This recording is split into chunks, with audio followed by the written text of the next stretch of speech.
Hello, my name is Marty Blake, and I'm the curator of the Stanislaus River Museum. And I'd like to thank you all for coming this afternoon to the reception for a limited number of works that we've brought down here to Sonora Joe's Coffee House in downtown Sonora for this exhibit. And again, I want to thank you all for coming. Most of the works here right now come from the Stanislaus River Museum, which is about 3 or 4 blocks up the street, and it's been in existence for about 3 years. And during that time, we've had thousands of visitors come through to remember the Stanislaus, to learn about the Stanislaus, and to learn about mother lode history. And they've come from all over the United States and all over the world. And I just happen to have a few comments that people have written in a book that I have at the museum itself, which I thought you might find interesting to hear. And some of these comments go as follows.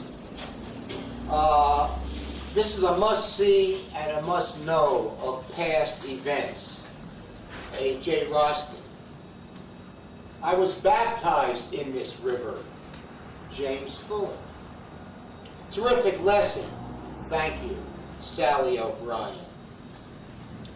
The battle for the Stanislaus set the tone for no more large dams destroying our rivers and streams, and indicated that we need to conserve our water so such disasters no longer occur in our state. Evan Collins. The students loved it. It was a great experience. They were inspired by it. And that's by Tom Heist, who is the forestry and natural resource instructor at Columbia College. Here's another quote. After work, I'd get in an inner tube, grab a 6-pack and my fishing pole, and go down to the Stanislaus at Parrots Ferry. I thought I was Tom Sawyer. And that's by Dave Thorpe. Thank you for providing imagery of this important chapter in our land's history. Having rafted the Stanislaus in 1978 and signed all the petitions and loved all my friends who fought so hard against New Melones Dam, I feel deeply moved that this storefront exists to keep the memory alive. I am very grateful. Lauren Walker. To know that you understand my pain means so much to me. I told my mom as she was dying, someday I'll meet you at the river in heaven. She knew I was talking about the Stanislaus. Cody Austin. Finally, whenever I cross the reservoir, I can still hear the Stanislaus River flowing. By photographer Jeff Nixon. I'd like to, for a second little reading here, a rather quick reading, I'd like to read some excerpts from a letter that an associate of mine, Sean Murray, has written to Yvonne Chenard, who is the founder of Patagonia, and Patagonia magazine, and Patagonia line of outdoor clothing, because we had written him this letter in an effort to raise funding for the museum itself. And this is what Sean Murray says. After field testing your fine Patagonia gear for many years, I've noticed something very nice lately. The use of your great catalog to fight new dam construction and to help people understand why it is so important to remove certain dams in very sensitive environments. These dams include Glen Canyon Dam, the Elwha in Washington, Hetch Hetchy on the Tuolumne in Yosemite, and Iron Gate and Copco on the Klamath. We too here in Tuolumne and Calaveras County have had our battles over dams and water use downstream. Our fight over New Melones goes back almost 40 years, trying to save the Stanislaus River, a great whitewater and prime fly fishing river in the Sierras and surrounding foothills. But we all lost. The U.S. Army Corps of Engineers and the Bureau of Reclamation, after a lengthy and bitter battle that divided our small community, finally completed New Melones Dam in 1979. It drowned a prize rafting river and replaced it with a large bathtub ringed reservoir, never to be the same again. In other words, this unique natural habitat was lost forever. This museum, the Stanislaus River Museum, contains large photo collages, newspaper clippings, interviews with key figures from both sides of the battle, and a recreation through photographs and poetry of a rafting trip down the Stanislaus River by Mr. Ron Pickup. The Stanislaus River and Archive Center was founded by myself, Marty Blake, a film instructor and graduate from USC Film School, a Mother Lode High School English teacher, a former candidate for the Trondheim County Board of Supervisors. I unfortunately lost that race too. And a 35-year resident of the Gold Rush region of Northern California. His film and documentary background made him aware of the importance of the Stanislaus River battle as a microcosm of water battles occurring all over California, the United States, and around the world. A man had found his calling.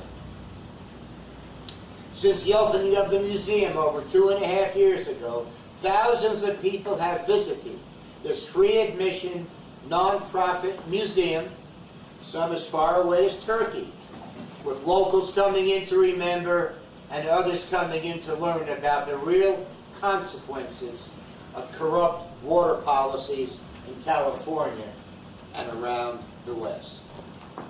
In 1979, this is Sean Murray talking, my friend guided President Jimmy Carter and his wife Rosalind down the stand just before flooding began. President Carter said the trip was life-changing and that he wanted to help save the river, but he was replaced by Ronald Reagan in 1980, and the rest is history. New Melones Dam on the Stanislaus River, nonetheless, was the last major dam to be built in the West. And I just wanted to show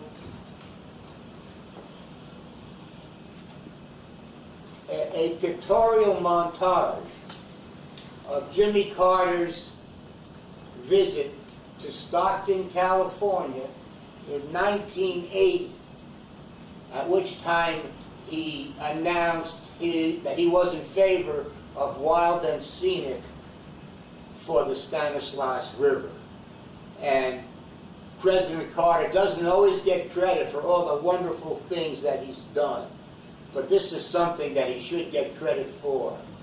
And a friend of mine who was a river rafter wrote about his experience in meeting Jimmy Carter at this meeting in Stockton on July 4th, 1980.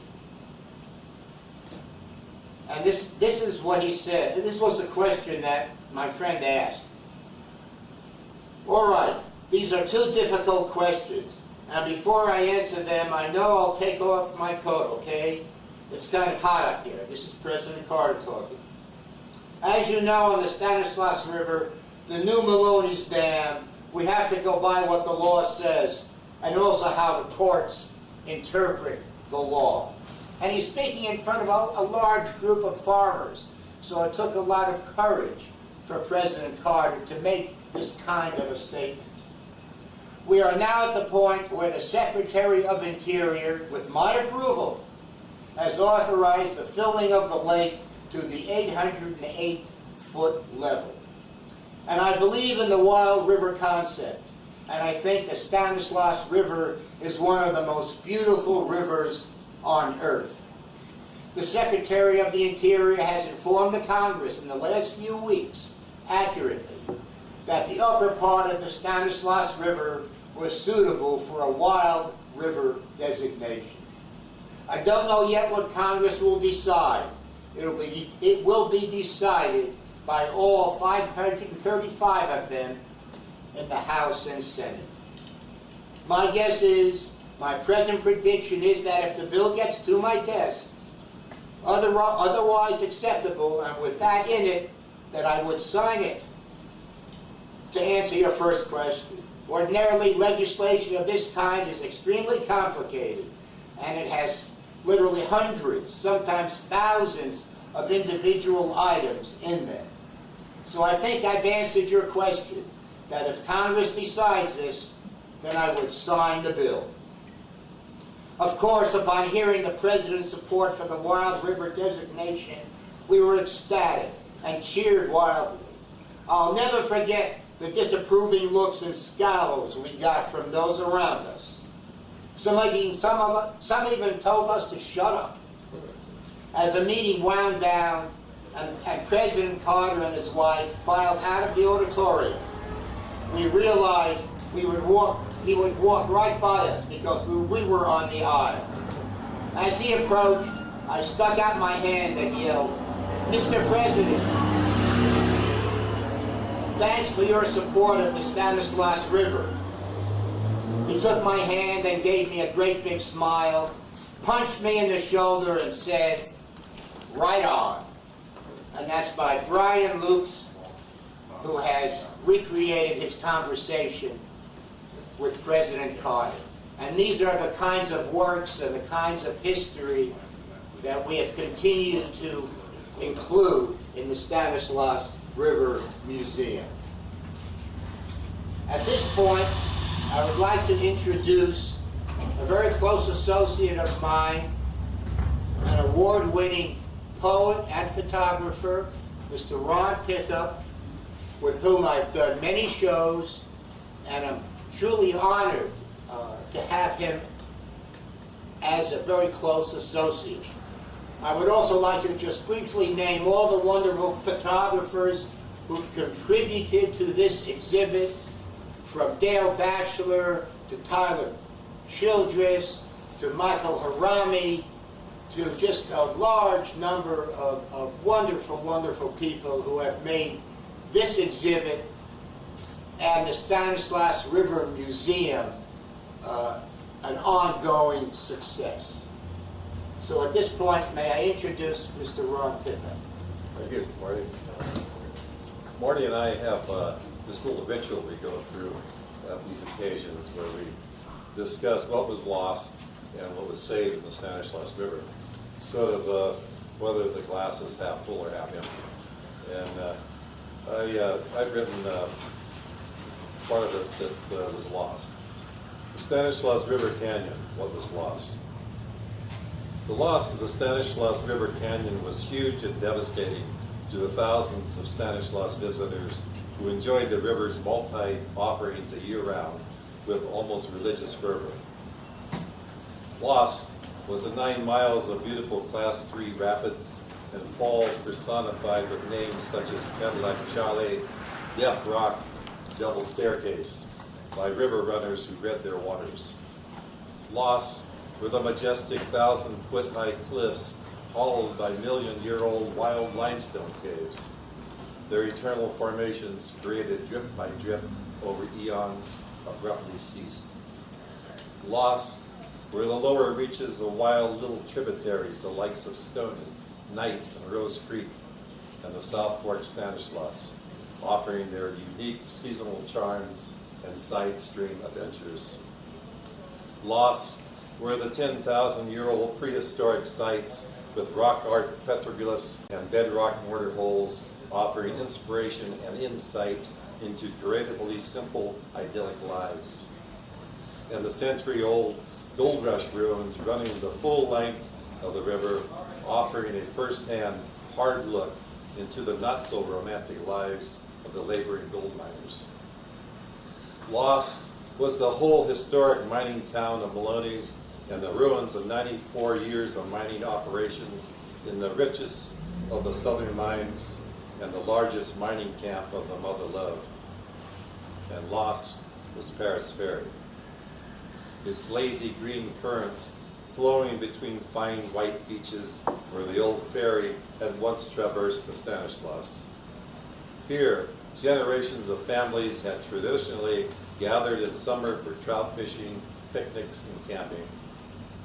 They taught their children to love and brave the cold river water, then taught them to swim in the sandy bottom, shallow water before learning to read and ride the fast upper currents for swims across the high runoff.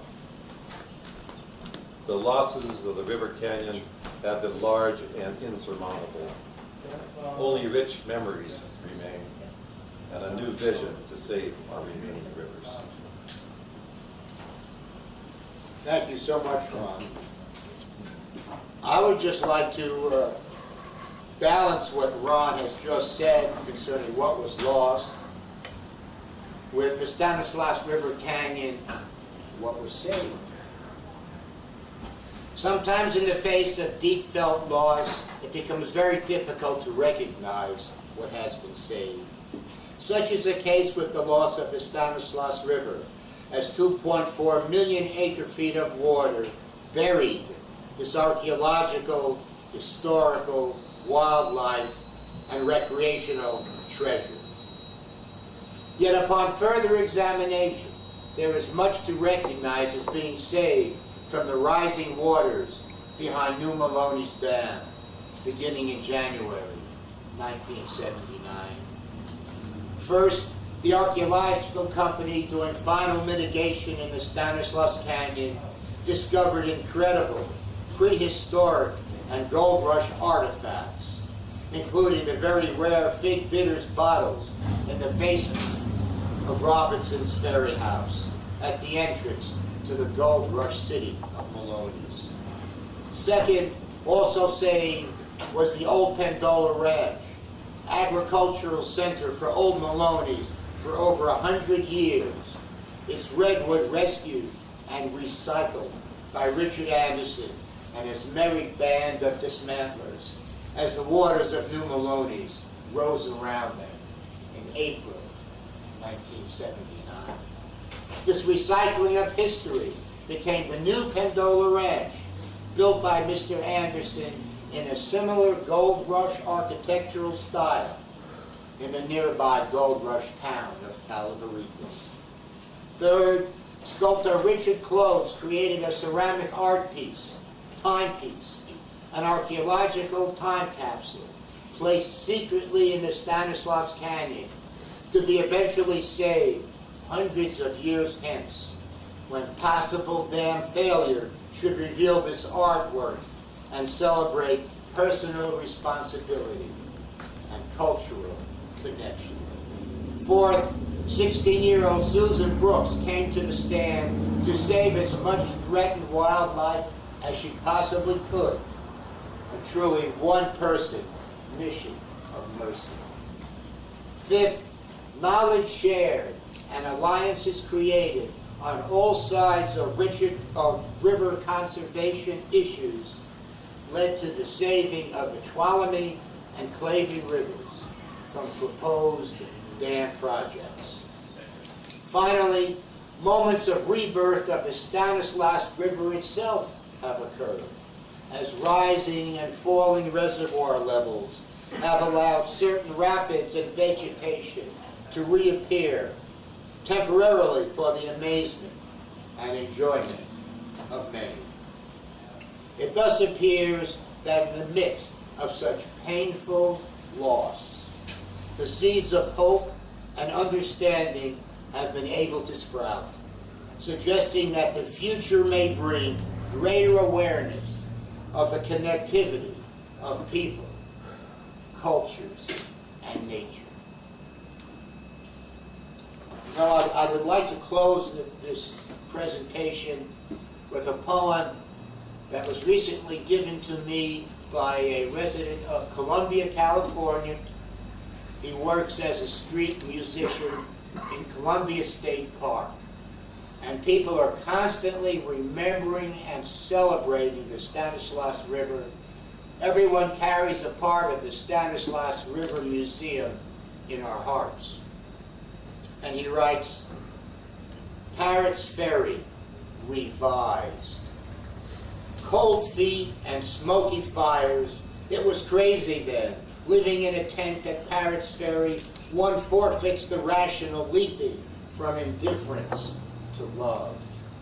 A speck of beauty, easy attention in the sweep and scale of the canyon, among alders and willows. No simple. My memory is stranded on a path gone askew that never leads to the rock that fits to breathe the damp and hear the flow sparkle sequence. I feel the lack of Parrots Ferry. No teaching can replace it. John Watson, Columbia, California, 2010. Thank you all for coming and for supporting this exhibit and for supporting the memory and the continued memory of the Stanislaus River. Thank you again so much.